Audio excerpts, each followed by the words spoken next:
इस समय देश में धर्म की धूप है। उत्पात किए जाते हैं तो धर्म और इनाम के नाम पर और जिद की जाती है।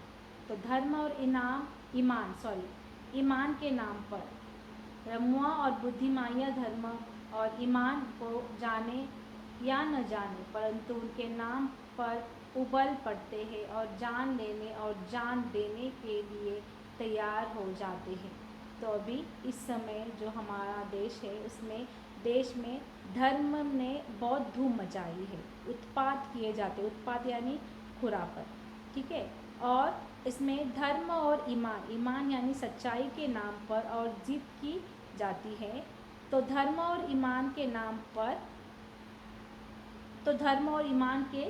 पर ही जिद की जाती है।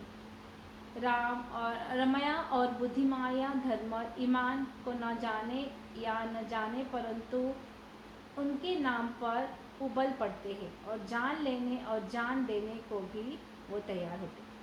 देश के सभी शहरों का यही हाल है। उबल पड़ने वाले असाधारण आदमी का इसमें केवल इतना ही दोष है कि वह कुछ भी नहीं समझता बूझता और दूसरे लोग उसे जिधर जोत देते उधर जोत जाता। यानी धर्म के आड़ पर जो लोग हैं वो तो काम करते हैं, पर इसमें कौन उबलता है? जो आम इंसान होता है, उसका तो कोई दोष नहीं होता। वो कभी इधर जाता है तो कभी उधर जाता है। यथार्थ दोष है कुछ चलते पुर्जे पढ़े लिखे लोगों का, जो मूर्ख लोगों की शक्ति और उत्साह का दुरुपयोग इसलिए कर रहे हैं कि इस प्रकार जाहिर के बल के आधार पर उनका नेतृत्व और बड़प्पन कायम रहे, और इसके लिए धर्म और ईमान की बुराइयों से काम लेना उन्हें सबसे सुगम मालूम होता है।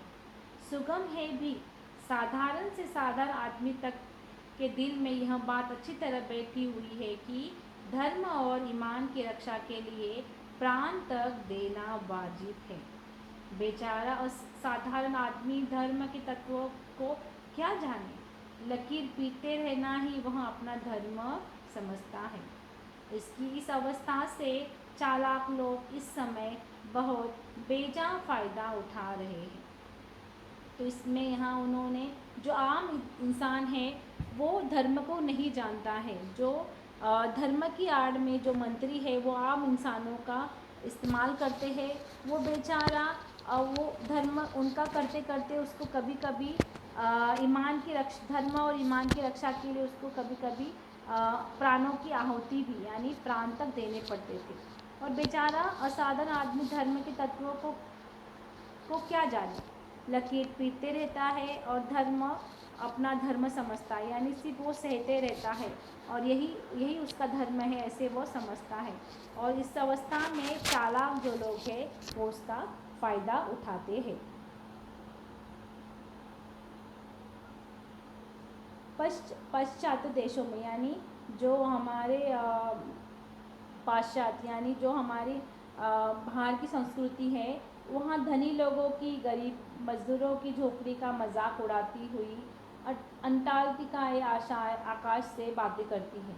गरीबों की कमाई से ही वे मोटे पड़ते हैं और उसी के बल से वे ज़्यादा इस बात का प्रयत्न करते हैं कि गरीब सदा चूसे जाते हैं। मतलब जो फॉरेन कंट्री में जो धनी लोगों की गरीब मजदूरों की झोपड़ी का मजाक, धनी लोग हैं जो गरीब मजदूर झोपड़ी का मजाक उड़ाते हैं, उनके अंटार्कटिका आकाश से बातें करती है।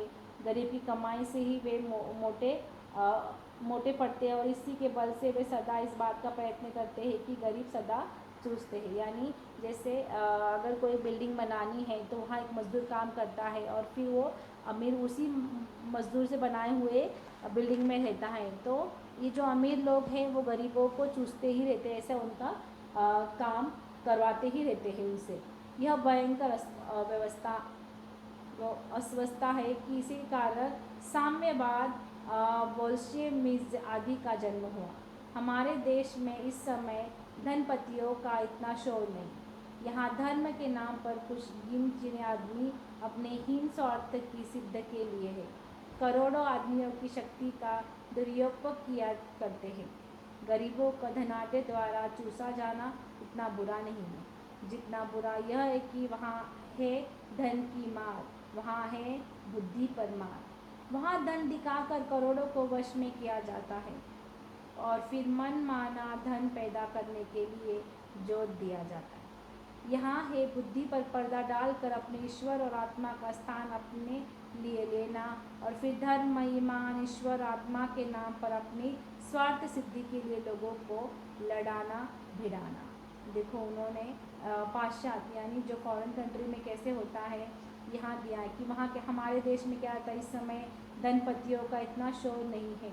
यहाँ धर्म के नाम पर कुछ इन्हें मतलब यहाँ यानी फॉरेन कंट्री में धर्म के नाम पर कुछ गिने चुने आदमी हैं जो हीन स्वार्थ की सिद्धि के लिए करोड़ों आदमियों की शक्ति का दुरुपयोग करते हैं।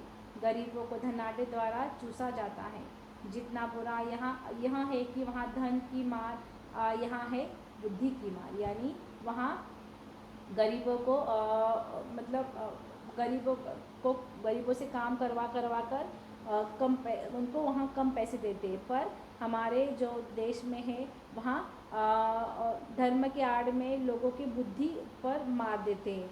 वहाँ धन दिखाकर करोड़ों को वश में किया जाता है और फिर मन माना धन पैदा करने के लिए उनको जोत दिया जाता है। जोतना यानी उसको काम करवाना पड़ता है। तो यहाँ बुद्धि पर पर्दा डालकर वो अपने ईश्वर और आत्मा के स्थान को वो लेते हैं और फिर यहाँ धर्म, ईमान, ईश्वर, आत्मा के नाम पर अपनी स्वार्थ सिद्धि के लिए लोगों को लड़ाते भी हैं और भिड़ाते भी हैं।